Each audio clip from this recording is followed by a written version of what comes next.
이렇게 간증 자리에 서게 될 줄은 꿈에도 생각을 못했어요. 그리고 이렇게 죽고 사는 문제로 간증에 서게 될 줄은 꿈에도 생각을 못했고요.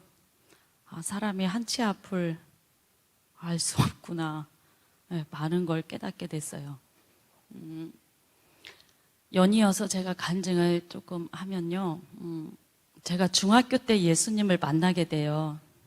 중학교 때 예수님을 만나서 학생 때부터 신앙생활 굉장히 열심히 해요.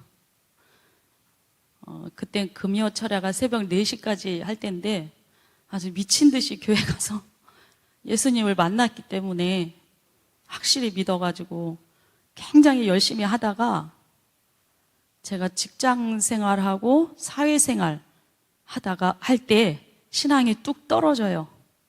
청년부 때 예배생활, 신앙생활 열심히 못했어요. 그때가 너무 중요한 때인데 신앙이 뚝 떨어졌을 때 안 믿는 생짜배기 남편을 만나게 됐어요. 벌 받은 거예요. 그래가지고 결혼을 했는데 하고 보니까 시어머니, 시아버지 불교, 작은엄마, 작은아버님 원불교, 형님, 아주버님 무교, 층층시약. 거기다가 내가 하나님 믿어요, 교회 가야 돼요, 이 소리를 할 수가 없는 거예요. 그때 그 상황에 내가 그 얘기를 하면 우리 시댁 분위기가 어디서 저런 거 데리고 왔냐 이렇게 말할 분위기였기 때문에 말을 못했어요. 못하고 정신을 차리고 보니까 목사님 말씀하셨듯이 선택받은 사람들은 갈등을 하게 된다고, 성령이 흐르는 증거라고 그랬듯이 갈등이 막 일어나는 거예요. 1년에 12번 제사. 그래가지고 밤마다 그때부터 내가 이제 제정신이 돌아온 거예요. 이러다 내가 큰일 났구나 하고 그때부터 밤마다 아는 교회 기도를 하러 가요. 하나님 나 좀 살려주세요. 나 큰일 났어요. 이렇게 살다가 내 영혼 어디로 가는지 모르겠어요. 안 믿는 남편 만나가지고. 그래서 제가 그때부터 이제 밤마다 기도를 하는데 이 남편도 천국 백성 되게 해주세요. 이렇게 기도를 하는 거예요. 내 목표가 천국이었으니까 이 남편도 천국 백성 되게 해주세요. 밤마다 가서 기도를 하는데 때마침 사업이 쫄딱 망하는 거예요. 그래서 그 사업이 망하는 거를 기회로 삼아서 제가 탈출을 해요. 내 신앙생활 방해하는 사람들로부터 내가 사업이 망해서 마음이 괴로우니 우리를 찾지 마시오 하고 떠나버려요. 시골에, 저 시골 교회로 이사를 가버리고 우리가 연락할 때까지 하지 말라고, 우리는 사업이 망해서 마음이 괴롭다고. 표면상 말은 그거였지만 저는 탈출한 거예요. 신앙생활 자유롭게 하고 싶어서. 그래서 4년 5년간 시댁 부모 형제 다 끊고 교회생활 다시 열심히 하게 돼요. 그것이 저는 제가 좋아서 한 거지만 남편하고 자식은 얼떨결에 따라온 거예요. 무진장 고생을 해요. 저를 따라와서. 그래서 안중근 집사 인생이 예수 믿는 저를 만나서 나름 잘 나가던 사람이었는데 완전히 방향이 바뀌어요. 그래서 여기 크린산 교회 와서 이제 신앙생활 하다가 어느새 우리 남편이 60줄에 들어서는 거예요. 그때 제가 이렇게 묵상을 하다 보니까 예수 믿는 나를 만나서 너무 많이 고생을 한 거야. 그래서 내가 이제 더 늦기 전에 고생한 남편한테 보상을 좀 해줘야 되겠다. 너무 고생만 했는데, 그래서 보상을 뭘로 해줄까 생각을 해보니까 엄마를 너무 사랑했어요. 자기 엄마를 저번에 오셨던 엄마를 너무 사랑해. 딸 같은 아들이에요. 딸 같은 아들. 엄마랑 아들이랑 밤새 얘기해요. 그 엄마를 너무 사랑하는데 중간에 여자들 같이 살기 싫죠. 좋지는 않죠. 그래서 내가 많이 이제 꺼리고 반대하고 했는데 이제 철이 나고 제가 보상을 좀 해주자.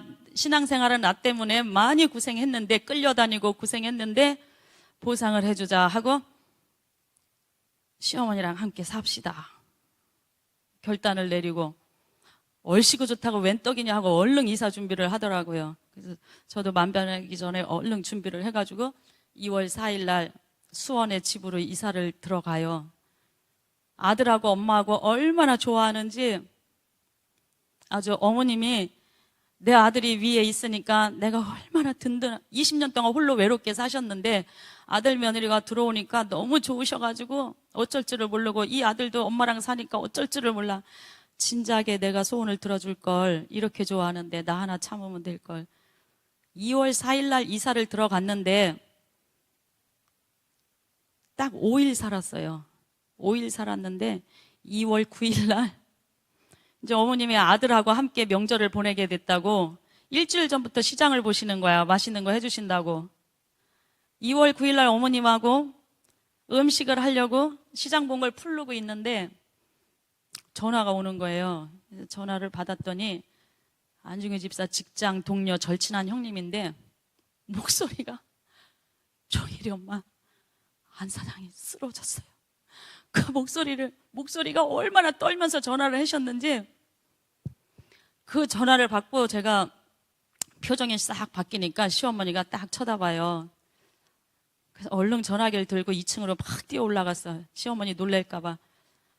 쓰러졌다 그러길래 죽었나요? 살았나요? 그랬더니 모르겠대. 119가 태우고 한림대로 갔대요. 죽었는지 살았는지도 모르고 아무튼 119 얼른 불러서 끌고 갔대요. 근데 내 마음에 작년에 빈센트 병원에서 들은 말이 있거든요. 참 무식했어 우리가. 내가 무식했어요.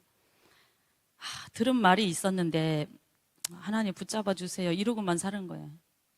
더 나은 병원을 가봤어야 되는데 들은 말이 있기 때문에 이제 가는구나. 의사가 한 말이 있었는데 그래서 한림대에서 빨리 오라고 전화가 왔어요. 왔는데 내 마음에 안 된다. 이번에는 안 된다. 그래서 천천히 가요. 30km, 40km로. 어차피 안 될 거 빨리 가다 사고 나면 우리 종일이만 더 힘드니까 나까지 사고 나면 안 되니까 30km, 40km로 천천히 밟아서 한림대 응급실을 갔더니 의사 선생님이 보호자 오라 그래서 갔더니 대뜸 하는 소리가 이렇게 말해요. 안중근 환자 심장에 관해서 들은 적 없으세요? 그러는 거예요. 그래서 왜 없겠어요? 작년에 들었어요. 뭐라고 들었냐요? 그래서 심장 기능이 3분의 1 떨어져서 급사할 심장이라고 들었다고. 참 무식하지. 그 말을 들었어도 왜 우리가 가만히 있었니? 그랬더니 그 의사가 하는 말이, 한림대 의사가 하는 말이 맞아요. 이 심장 어려워요. 그러는 거예요. 심장은 초음파 찍어보면 다 나와요. 늘어난 거 심부전이래요. 그렇게 뛰는 게 이제 어려운 거죠. 이 뛰는 게. 그럼 피 공급이 안 되는 거죠. 맞아요. 급사할 심장 맞아요. 어려워요. 그러는 거야. 그러면서 그 의사가 나한테 하는 말이 이 안중근 환자는 사망 내지는 운 좋게 깨어난다 해도 뇌사일 걸로 알고 계세요. 이렇게 말씀을 하시더라고요. 그러니까 그 의사가 겁질라고 하는 말이 아니고 심장 찍어보고 한 말이었어요. 나도 알고 있었고. 그리고 중환자실에 옮기고 저는 이제 집으로 돌아오는데 뇌사가 날까 사망이 날까 생각을 해봤어요. 뇌사라도 목숨이 붙어있는 게 나을까? 그럴 바엔 차라리 사망하는 게 나을까? 막 고민을 하면서 집에 도착했는데 그날 굉장히 추운 날인데 시어머니가 대문 밖에서 2시간을 떨고 계시는 거예요. 어떻게 됐냐고. 그래서 의식이 없대요. 이제 그렇게 말을 하고 시어머니랑 이제 한 방에 둘이 누워가지고 천장을 쳐다보고 며느리하고 시어머니가 천장을 쳐다보고 한숨만 쉬는 거예요. 딱 5일 살았는데 기가 막히더라고요.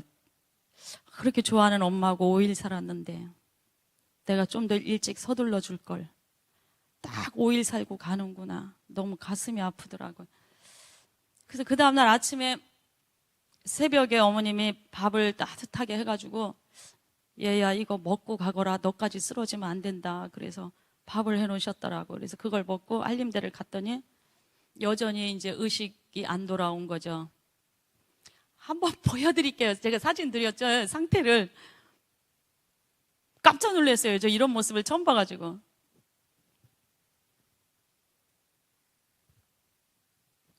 한림대를 갔더니 이렇게 의식 없이 이렇게 퉁퉁 부어가지고 이렇게 누워있는 거, 뭐 온 전신에 뭘 꽂고 달고 뭐 아무튼 처음 봤어요. 이렇게 꽂고 있는 환자는 처음 봤어요.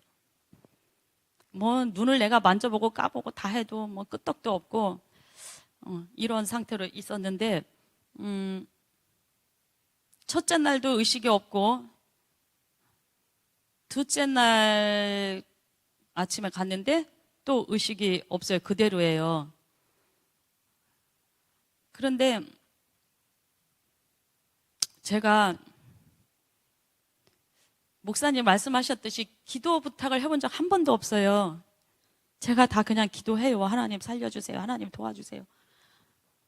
이제까지 모든 문제를 혼자 기도하면서 다 헤쳐나왔기 때문에 어지간한 일을, 기도가 쉬운 일이 아니라는 걸 알기 때문에 내 짐을 남한테 맡기는 것 같아서 내가 다 기도하지 어지간해서 기도를 안 맡겨요.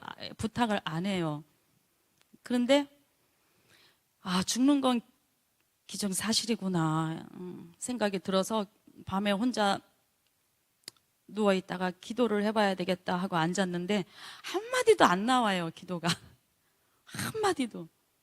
처음이에요. 그렇게 기도가 한마디도 안 나와 보기가 처음. 그때 말씀이 뭐가 생각났냐면 욥기가 생각났어요. 욥이 오른쪽을 봐도 하나님 안 계신 것 같고 왼쪽을 봐도 하나님 안 계신 것 같고 막 여기가 답답하고 막 기도가 안 되니까 미치겠더라고요. 그래서 보내야 되나 보다 이제 생각하고 3일째 날 또 이제 중환자실을 갔는데 그때도 여전히 안 깨어났어요. 그때 이제 3일째 날까지 안 깨어나니까 진짜 뇌사 아니면 사망이구나 이게 딱 오는 거예요. 제 마음에. 길어질수록 안 좋다 그랬거든요. 깨어나는 게 길어질수록. 진짜 뇌사 아니면 사망이 맞구나. 그러면서 제가 들어누워서 일어나질 못하겠는 거예요. 이제 그게 확실하구나 생각을 하니까. 그래서 집에서 누워가지고 가만히 있었어요. 움직일 수가 없어. 말도 할 수가 없고. 그 여기만 답답하고 이 순간에 하나님이 안 계시는 것 같아. 꼭 욥기에 그 심정이 이랬겠다 싶은 생각이 막 드는 거예요. 그런데 오후쯤 됐는데 한림대 의사가 전화가 왔어요. 보호자님, 안중근 환자가 오늘 밤을 넘기기가 힘들 것 같아요. 조금 아까 강력한 부정맥이 왔는데 요 강력한 부정맥이 한 번만 더 오면 심장이 멈춰요 그러더라고요. 부정맥이 뭔지도 몰랐어요. 이제서 막 폭풍 검색을 해보니까 심부전 환자 부정맥은 심장이 나 곧 멈출 거야 하는 사인이에요. 그러니까 부정맥이 자꾸 오는 건 나 이제 멈출라 그래. 심장이 그런 사인이더라고요. 그거 몰랐지. 저 부정맥이 뭐야 도대체 왜 자꾸 오는 거야 이랬던 거예요. 그러니까 심장이 자꾸 멈추려고 부정맥이 오는 거였어요. 나중에 기록지를 띄워보니까 한림대에서 22번 왔어요. 이게 부정맥이 22번. 기가 막히죠. 22번을 심장을. 나중에 수술할 때 열어보니까 심장에 상처가 났대요. 하도 심폐소생술을 해가지고 상처가 났대요 심장에. 오늘 밤을 넘기기가 힘이 들 것 같으니 코로나 때문에 면회를 안 시켜줬는데 온 가족들 다 와서 마지막 인사를 하라고 그렇게 의사가 말을 해서 내 생애에 있어서 제일 듣기 힘든 말이었어요. 그게 그냥 병치레 하다가 몇 년 병치레 하다가 충분히 뭐 대화 나누고 정리하고 이렇게 하는 것이 아니고 갑자기 아침에 출근한 사람이 그런 거였기 때문에 5시에 들어갈 거야. 그때 뭐 어디 가야 돼. 이 말 했던 사람이 마지막 인사를 하러 오라고 가족들 다 오라고 의사가 오늘 밤 못 넘긴다고 그래가지고 이제 형님네 얘기를 하고, 형님 종일이 아빠가 오늘 밤 못 넘긴대요. 그리고 우리 어머니 기절할 것 같아서 말 안 했어요. 안 하고 종일이한테, 종일아 병원에 빨리 가야 되겠다. 엄마 병원에서 뭐래? 아빠가 오늘 밤 천국 간대. 그러고서 차에 태우고 병원을 가는데, 천국 가기는 할까? 내 속으로. 내가 옆에서 볼 때 믿음이 하나도 없는 사람 같았는데 천국 가기는 할까? 걱정이 되더라고요. 그런데 가다가 그래도 이 땅의 삶의 마지막인데 담임 목사님 마지막 기도는 받고 싶더라고요. 그래서 진짜 우리 목사님 너무 고생을 많이 하셔가지고 안 좋은 얘기 진짜 안 하고 싶었거든요. 너무 죄송하더라고요. 그랬는데 어떻게 마지막 기도는 받고 싶어서, 목사님 안중근 집사가요 쓰러졌는데요, 그런데 오늘 밤 못 넘긴대. 그러니까 목사님도 깜짝 놀라시고 두 분 전도사님하고 장로님하고 불이 나게 달려오셨어요. 그래서 목사님이 중환자실에 들어가서 이렇게 기도를 하셨어요. 하나님의 생기야 들어가라. 이렇게 기도를 하시더라고요.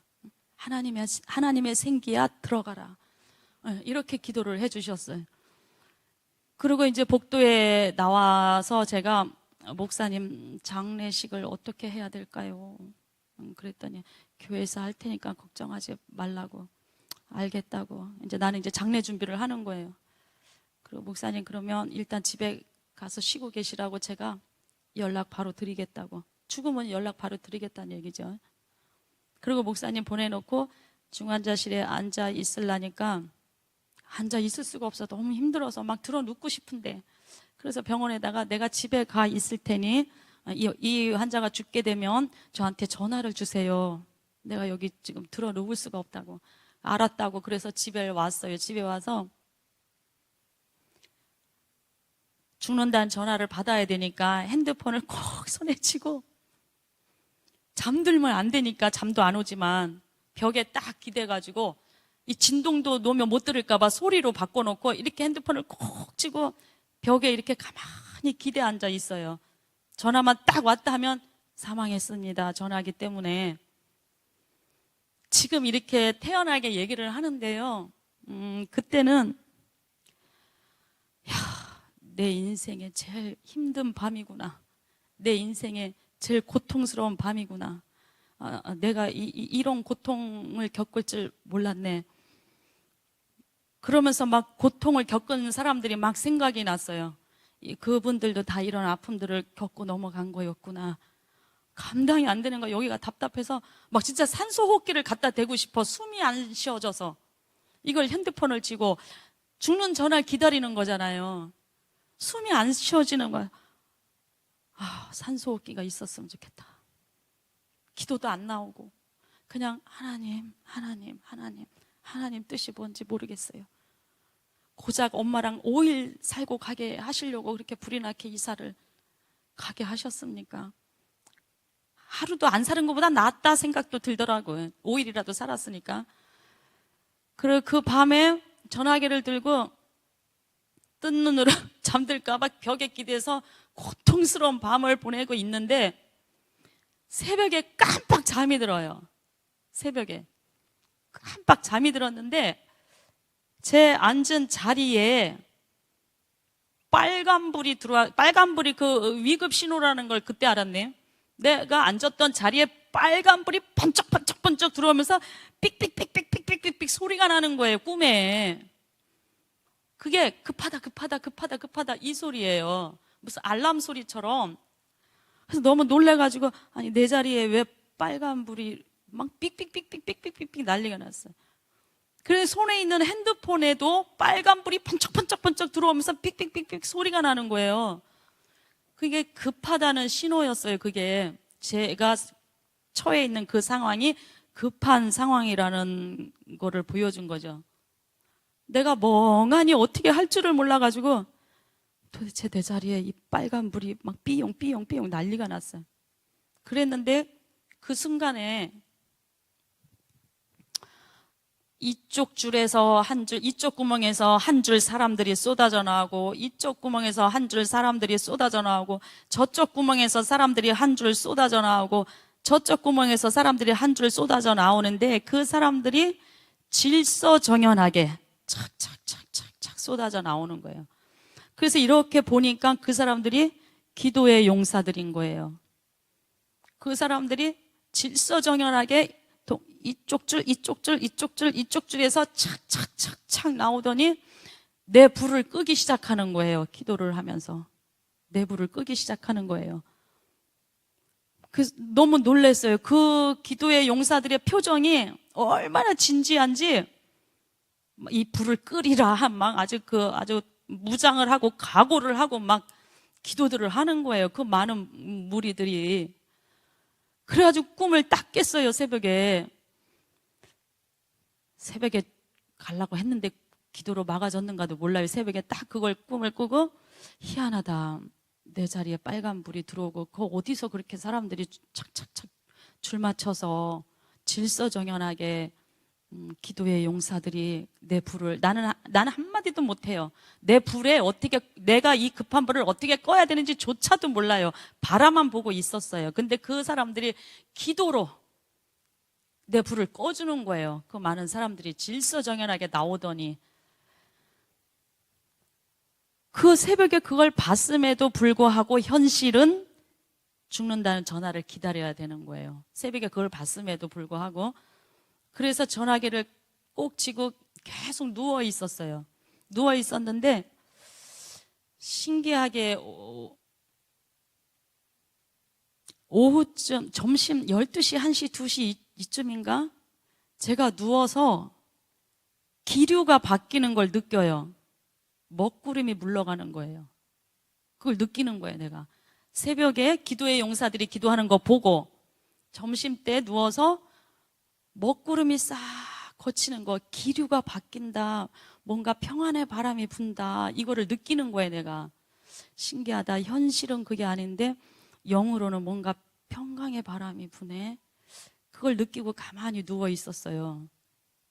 그랬는데 5시인가 6시쯤 되니까 한림대 의사가 전화가 딱 온 거예요. 그래서 죽었나 보다, 이제 죽었나 보다. 그랬더니 의사가 하는 말이,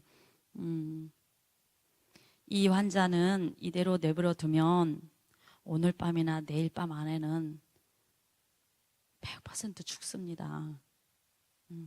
그 하루 더 사는 것 뿐이지, 오늘 죽느냐 내일 죽느냐 하루 차이지 100% 죽습니다. 그런데 내가 병원을 바꿔보겠습니다. 그러는 거예요. 병원을. 근데 그때 암암리에 교회 이렇게 뭐 전도사님한테 얘기하고 했었지만, 목사님이 기도하고 왔다가 가신 뒤에 본격적인 기도 불이 붙기 시작을 했어요. 목사님 또 기도하시고 그때부터 본격적인 막 카톡으로 난리가 이제 나고 기도가 본격적으로 불이 붙기 시작했었어요. 그 한림대 의사가 오늘 아니면 내일 틀림없이 죽는데 내가 병원을 바꿔보겠다고, 바꿔주겠다고, 그 얘기를 딱 듣는데, 아, 하나님이 이제 손대시는구나, 하나님이 일하시는구나 하는 생각이 들더라고요. 그래가지고 무조건 바꿔주세요 이제. 그러고 알았다고 했더니 밤 10시에 와서 사인하고, 사인하러 밤 10시에 오라고. 그래서 제가 밤 10시에 병원에 갔어요. 가고 10시에 삼성병원에서 앰뷸런스가 태우러 올 거라고, 그리고 저보고 다 사인하고 뭐 계산하고 다 하라고 그래서 하고, 10시에 앰뷸런스 태워서 서울로 올려보내고, 저는 제 차로 병원을 따라간다고 그랬어요. 제 차로 운전해서 서울 길도 모르는데 그냥 내비쳐가지고 가는 거예요. 가는데 고속도로를 딱 올라섰는데, 제가 고속도로를 딱 올라탔는데, 이제 남편은 먼저 병원에 앰뷸런스 차로 올라가고, 고속도로를 딱 올라탔는데 이렇게 포근하고 따스한 성령님이 저에게 임하시는 거예요.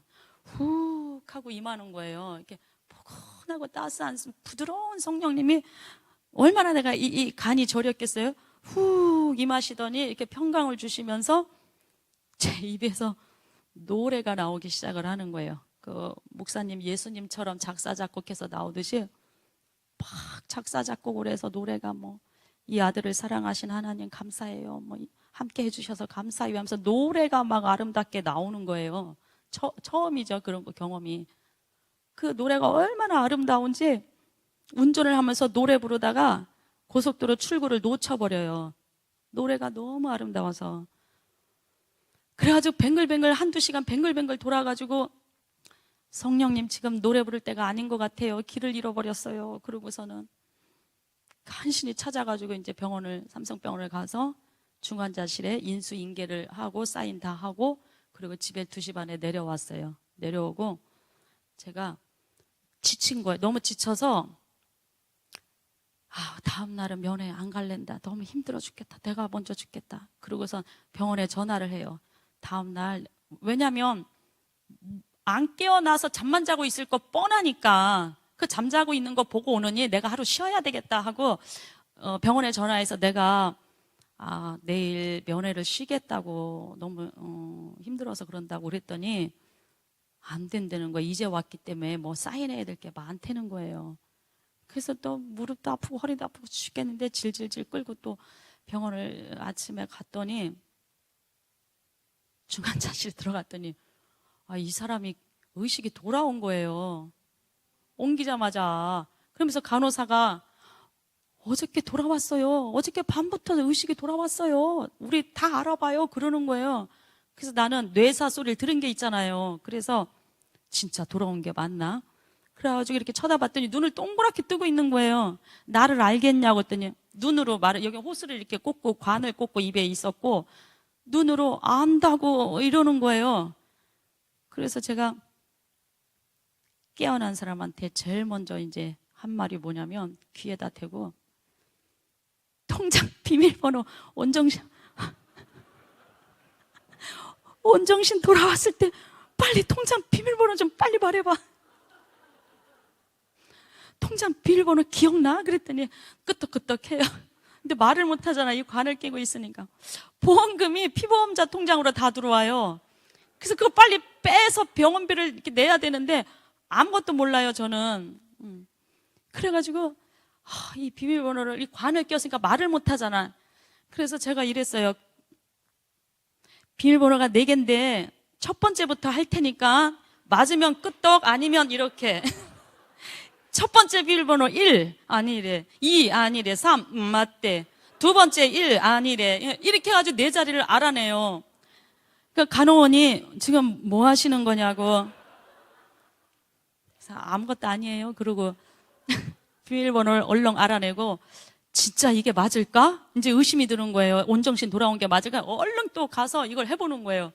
맞는 거예요, 이 비밀번호가. 그래서 진짜 온정신 돌아온 게 맞구나.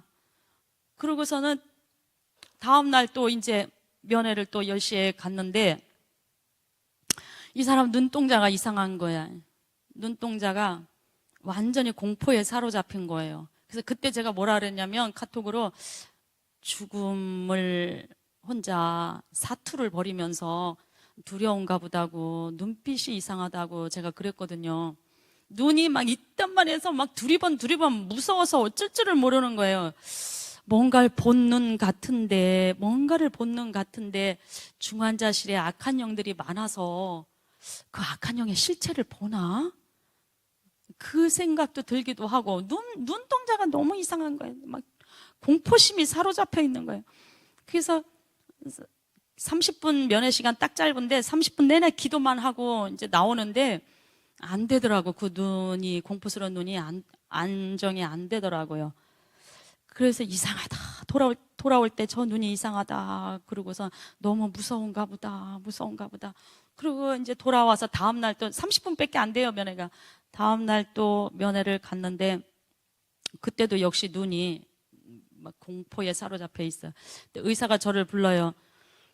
이 환자 자기 심장으로 살게 해보려고 하니까 안 된다. 그래서 인공심장을 신청을 해야 되는데 이것이 3일 걸린다. 인공심장이 1억 5천만 원이에요.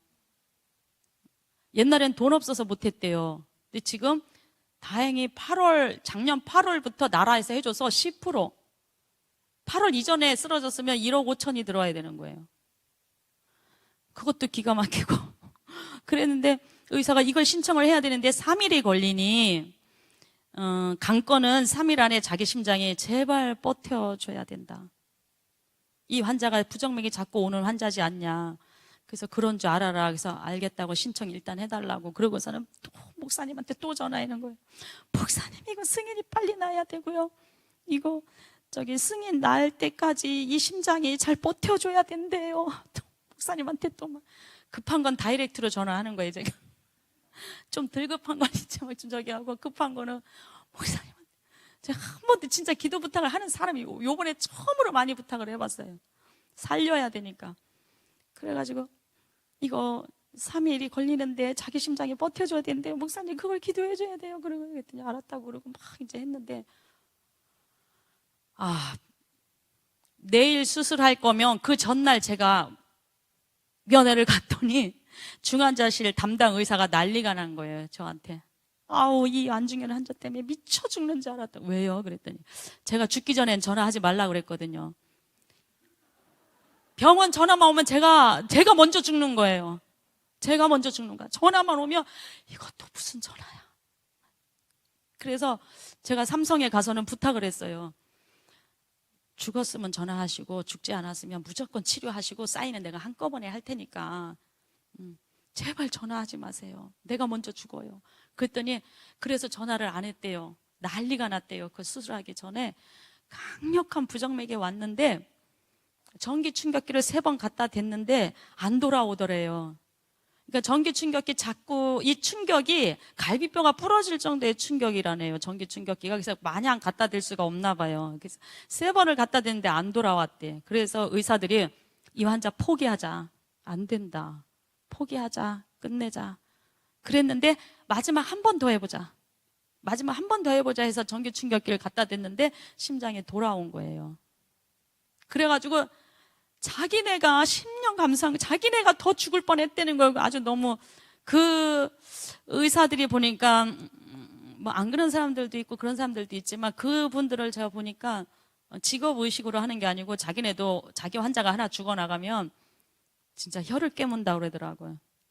그래서 어떻게든지 살려내야 되는 저기들하고 얘기를 들어보니까, 그래서 자기네가 어젯밤에 아주 10년 감수, 이 환자 때문에 미치는 줄 알았다고 그러더라고요. 그리고선 우여곡절 끝에 막 기도들을 하셔가지고 다음날 인공심장 수술을 7시간, 8시간을 하게 돼요. 여기를 이제 전기톱으로 갈비뼈를 갈라서 그 심장 속에 기계를 넣는 거래요. 수술을 마치고 나오는 사람 보니까 완전 시체야, 시체. 이야. 그래서 제가 수술실에서 나오는 걸 보고 이것도 회복하는데 몇 날 며칠 걸리겠구나. 완전 시체네. 그러고선 집에 와서 또 전화를 걸어 병원에, 나 내일 안 가면 안 되냐고. 너무 힘이 들어가지고 지쳐가지고 금방 못 깨어날 것 같아서 제가 내일 쉬고 싶습니다. 면회 안 가도 됩니까? 내일 하루. 그랬더니 안 된대. 맨날 뭐를 해야 된대. 그래서 기대도 안 하고 간 거예요. 병원을, 중환자실을 들어갔더니 깜짝 놀랐어요. 어저께 대수술을 8시간 한 사람이, 7, 8시간 수술한 사람이 정상인처럼 납작 앉아가지고 제가 들어가는데 손을 이렇게 흔드는 거예요. 깜짝 놀랐어요. 제가 깜짝 놀랐어요. 제가 오직해야 면회를 안 가려고 그랬겠어요. 죽은 시체가 나오는 걸 봤기 때문에 저 며칠 걸린다. 그 사이에 깨어날 동안 나도 좀 쉬어야 되겠다. 아주 죽겠는 거야. 내가 죽겠는 거야. 어머, 납작 앉아가지고 막 이렇게 손을 흔들면서 고마워. 그래서 나한테 고마울 거 하나도 없고요. 하나님한테 고마워하시고 교회가 엄청 기도했어요. 교회에 고마워하세요 했더니 알아 그러는 거예요. 알긴 뭘 알아요? 그랬더니 기도 소리가 다 올라왔어 그러는 거예요. 내가 중환자실에 누워 있는데 찬양 소리가 올라오더니 많은 무리의 기도 소리가 쫙 올라오더래요. 그래서 이 병원이 예배를 드리는 병원인가 그랬대요. 근데 아니더래. 기도 소리가 막 여러 사람의 그 기도 소리가 왕왕왕왕 이렇게 올라오고 찬양 소리가 아름답게 올라오고, 그래서 내가 다 들어서 알아 이러는 거예요. 내가 다 들었어. 나도 알아 이러는 거예요. 그래서 저건 또 무슨 소리냐. 제정신으로 하는 소린지, 정신이 어떻게 된 건지 이제 살펴보기 시작한 거예요. 그랬더니 다음날 이제 30분밖에 안 되니까 다음날 또 갔더니 회복이 급속도로 빨라가지고 의사들이 그냥 이런 대수술하고 이렇게 빨리 회복되는 환자 처음 봤다고. 이제 그때 기도가 무르익었죠. 하도 제가 얘기를 해가지고 기도가 이제 무르익었는데 이렇게 급속도로 회복이 되는 환자 처음 봤다 그러면서 준중환자실이라고 일반 병실 같은 데로 옮겨줘요. 거기서부터는 제가 옆에서 같이 자야 돼요. 보호자가. 그래서 간이 침대에 누워서 함께 이제 왔다 갔다마다 처음으로 이제 옮겨가지고 제가 같이 잠을 자는데 새벽에 뚜렷하게 환상이 보이는데 우리 이강진 목사님이 기도하는 모습이 보이는 거예요. 카랑카랑한 목소리로 또박또박 기도하는데 그 기도 소리가 쟁쟁쟁쟁 내 귀에 들리는 거예요. 또박또박 카랑카랑한 소리로 목사님이 기도를 하시는데 내용을 이렇게 들어보니까 자세한 내용은 모르겠고 뭐라고 하시면서 회개하라, 뭐라고 하시면서 회개하라, 또 뭐라고 하시면서 회개하라, 이렇게 3번 그 소리가 들리는 거예요. 뚜렷이 목사님 기도하는 모습이 뚜렷이 보이는 거예요, 환상으로. 그래서 아침에 제가 일어나가지고 당신이 회개해야 되나 봐. 오늘 새벽에 목사님 기도하는 모습이 환상으로 보이는데 회개하라가 3번 들렸어. 그랬더니 나 지금 며칠째 회개만 하고 있어. 성령께서 회개거리를 탁탁 수면 위에 떠올려 준대요. 잘못했던 것들 하나 다 떠올려, 이거 하나 떠올려서 잘못했어요 회개하며 또 다음 회개거리를 탁 떠올려 준대요. 그러면서 내용을 들어보니까 교회 봉사할 때도 자기 힘으로 자기 의로 한 거, 성령의 은혜로 하지 않은 거, 이런 것조차도 다 회개를 시키더래요. 시시콜콜 다 회개를 시키더래요. 회개를. 그 회개하는 사람의 얼굴을 보니까 빛이 나는 거예요. 얼굴에 빛이 나는 거예요. 환자 얼굴이 아닌 거예요. 그래서 누가 보면 진짜 미친 사람 같아요. 혼자 뒤돌아서서 쭝알쭝알 뒤돌아서서 쭝알쭝알 잘못했어. 계속 그렇게 성령께서 회개거리를 떠올려 준대요. 그러면서 이제 그때부터 저한테 얘기를 했는데 기가 막힌 얘기들을 하는 거예요. 야. 거기는 이제 30분 면회가 아니니까 마음 놓고 얘기를 할 수 있잖아요, 입원실이. 그러니까 진작부터 하고 싶었지만 30분 면회라 말을 못하고 이제 앵겨서 말을 하는 거예요. 야.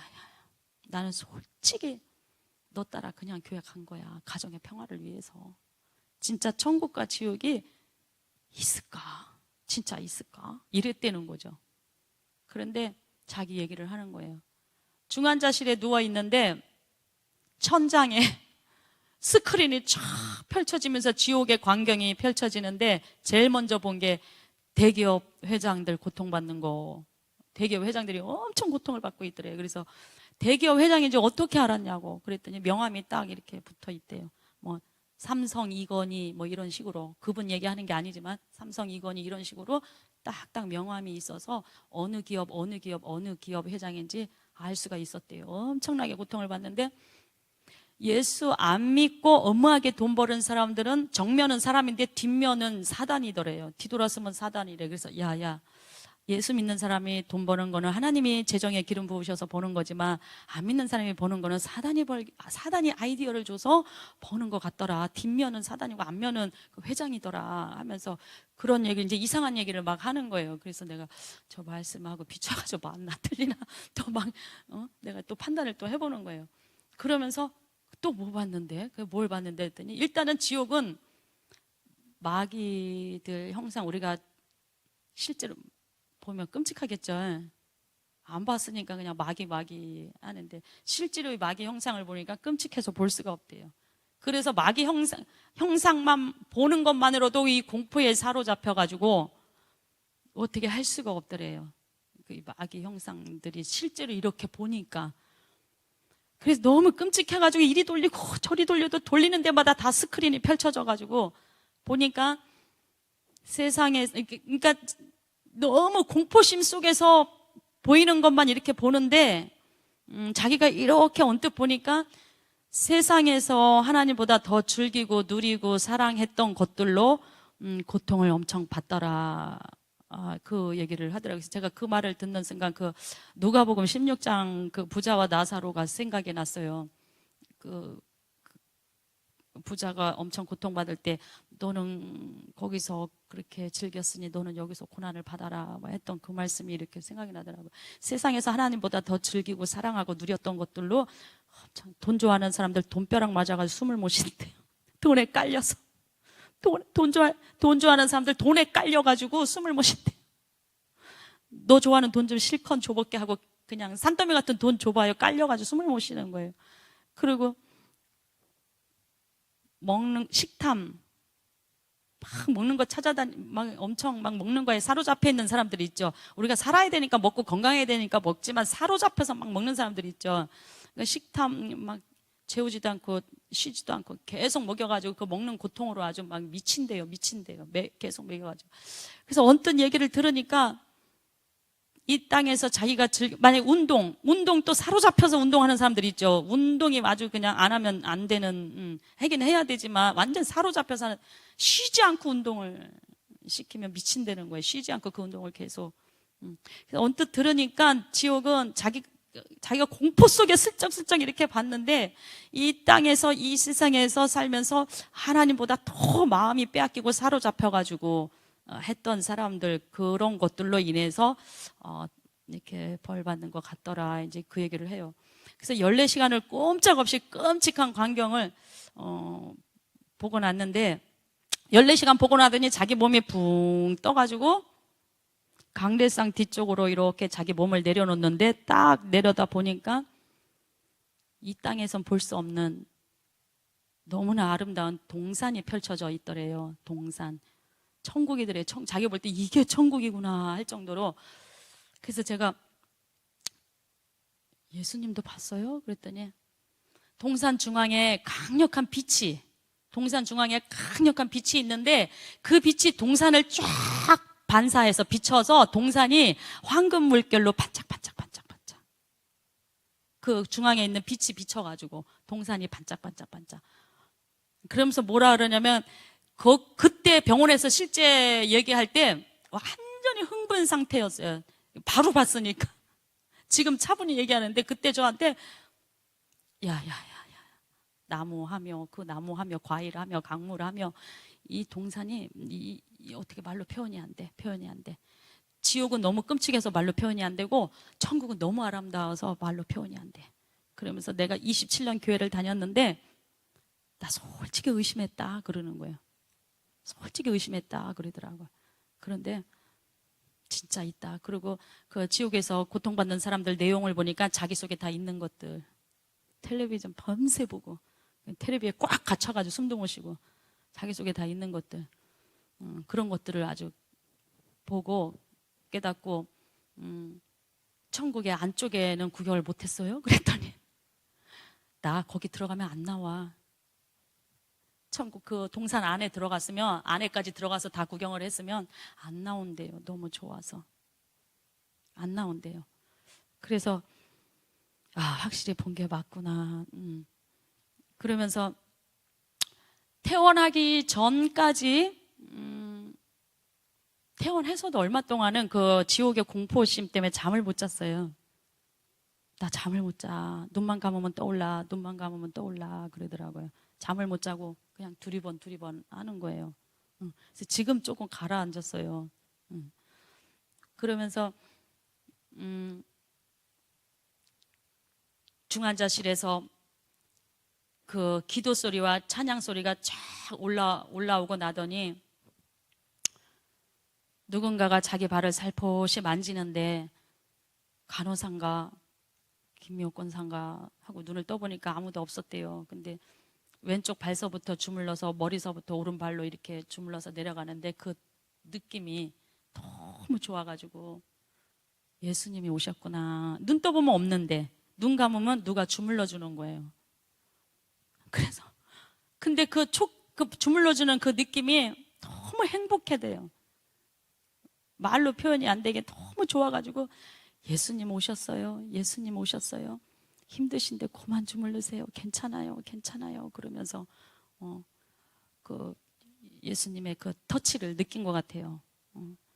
그러면서 자기가 두렵고 무섭고 떨리고 뭐 이런저런 일이 많이 있었지만 그때부터 이제 평강이 왔었다고 얘기를 하더라고요. 그래서 평안한 마음으로 수술실에 들어갈 수가 있었다고 하면서 자기가 하는 말이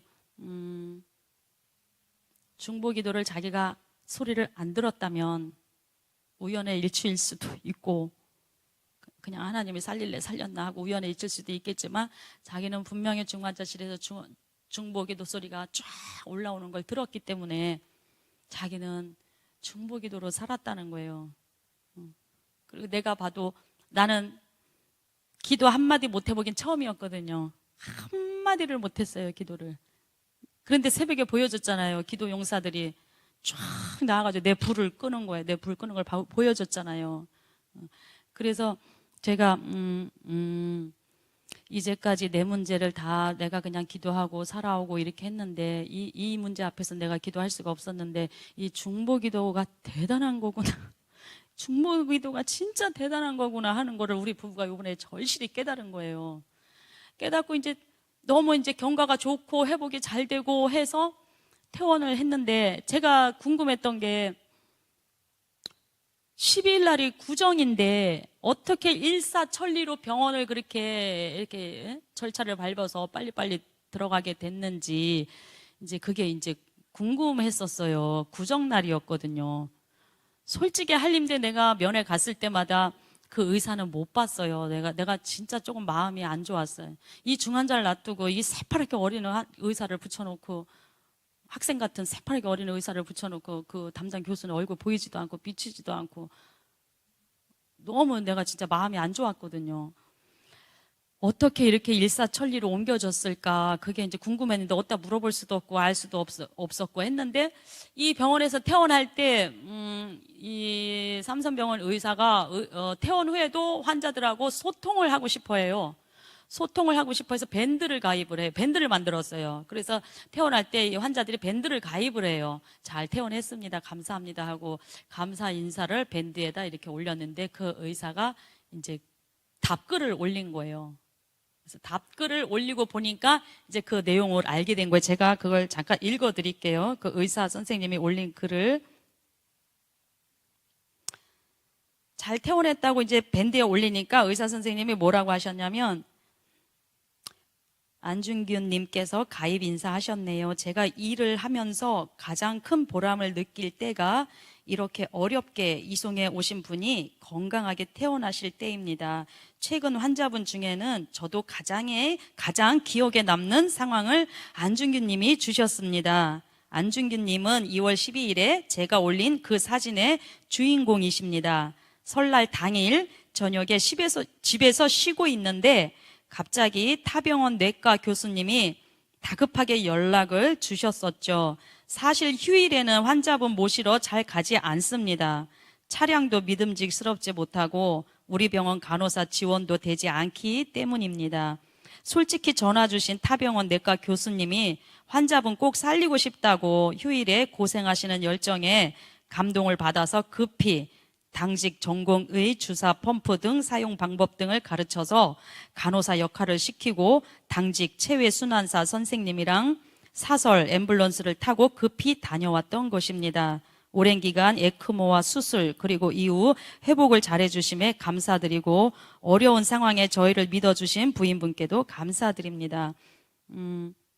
자기네 앰뷸런스도 없는데 구정이니까 기사가 없어요. 사설 앰뷸런스를 불러가지고 데릴러 교수가 직접 온 거예요. 전 교수인지도 모르고 설명할 테니까 제가 다 설명 드릴 테니까 사인해세요. 그러길래 설명 다 필요 없고요. 사인할 자리만 주세요. 나 설명 들을 기운이 없어요. 그랬어요. 근데 나중에 보니까 그분이 교수야. 근데 구정날 집에서 쉬고 있는데 한림대에서 전화를 해줘서 안 가려고 했는데 앰뷸런스 이 심정지 환자는요 에크모라는 기계가 있어야 돼요. 그냥 앰뷸런스가 안 돼요. 그런데 사설 앰뷸런스를 불러서 자기네 그 기계를 실어서 간호사도 없는데 당직 의사를 데리고 그렇게 이 동탄까지 내려온 거예요. 그리고 데리고 가자마자 다음날 깨어난 거예요. 약이 달른지 뭐가 달른지 가자마자 깨어난 거예요. 그래서 제가 이 의사 선생님 이 글을 읽고 우리가 둘이 집에서 진짜 눈물이 났어요. 이 글을 읽어보니까 하나님이 우리 기도를 받으시고 얼마나 애쓰셨는지 구정날 제가 그게 느껴지는 거예요. 그래서 우리 부부가 이 글을 읽고 진짜 눈물을 흘렸어요. 이걸 보면서 하나님이 이처럼 애쓰셨구나, 기도를 받으시고. 그래서 어찌 됐든지 간에 지금 온전한 상태는 아니죠. 기계를 이렇게 장착을 하고 있는데 이식을 기다리고 있는 건데 이식 순서가 그렇게 빨리 뭐 오는 건 아니죠. 아닌데 의사들이 가장 어려워하는 거, 이식 전에 자기 심장 멎어버리는 거, 이거 가장 어려워해요. 이식 순서 기다리다가 자기 심장이 멈춰버리면 어쩔 수가 없는 거거든요. 근데 제가 볼 때 하나님께서 여기까지 이렇게 도우신 하나님도 너무 감사한 거예요. 저는 이식도 이제 하나님께 맡기고 기도하면서 가겠지만 2월 10일차로 볼 수가 없었던 사람이었거든요. 그래서 제가 이렇게 앞에 서는 거 굉장히 부담스럽고 힘든데 교회의 중보기도가 얼마나 위대했는지를 꼭 말을 해주고 싶었어요. 내가 진짜 한마디라도 기도를 했으면 내 기도로 그랬을 수도 있어. 그래서 말 안 할지도 몰라요. 한마디 기도를 못했어요. 안 나왔어요. 그래서 2달 동안 병원에 있을 때도 진짜 2월, 3월 2달 쌍간에 여기가 가슴이 다 싹 타들어갔어요. 싹 다 타들어갔어요. 지금 편안하게 웃으면서 얘기하지만 2월, 3월 새카맣게 속이 타들어갔어요. 죽느냐 사느냐 이 기로에 있었기 때문에 사람은 언젠가 한번 죽긴 죽는데 뭔가 좀 정리할 거 정리하고 작별 인사할 거 하고 뭐 좀 충분히 좀 이렇게 머리 된 다음에 편안히 가면 모르지만 갑자기 아침에 출근한 사람이 가버리니까 너무 기가 막히죠. 그리고 그 엄마하고 딱 5일 살고 그러니까 너무 기가 막히죠. 그래서 제가 전 2달하고 속이 새카맣게 타버렸거든요. 진액 다 빠지고. 그래서 목사님 생각했어요. 4년하고 어떻게 버티셨을까? 제가 정말 많이 생각이 났어요. 생각나고 이번 기회를 통해서 제가 깨달은 거는 중보기도의 그 위대함을 깨달았고 어려움 겪으신 분들 그냥 어려웠겠다 이 정도로 생각했는데 제가 직접 겪으면서 많이 눈물 흘렸어요. 이분들이 이런 아픔을 겪은 거였구나 하고 많은 눈물을 흘리고 마음이 조금 넓어졌어요. 그래서 제가 앞전에 안중현 집사가 간증했기 때문에 제가 이제 간단하게 말씀드렸고요. 이 자리를 빌어서 정말 그 중보기도 해준 교회와 우리 성도님들에게 너무 감사를 드려요. 생명 연장이 되었기 때문에 너무 감사드리고 다시 한번 감사를 드려요. 제가 안증 여기까지 하겠습니다.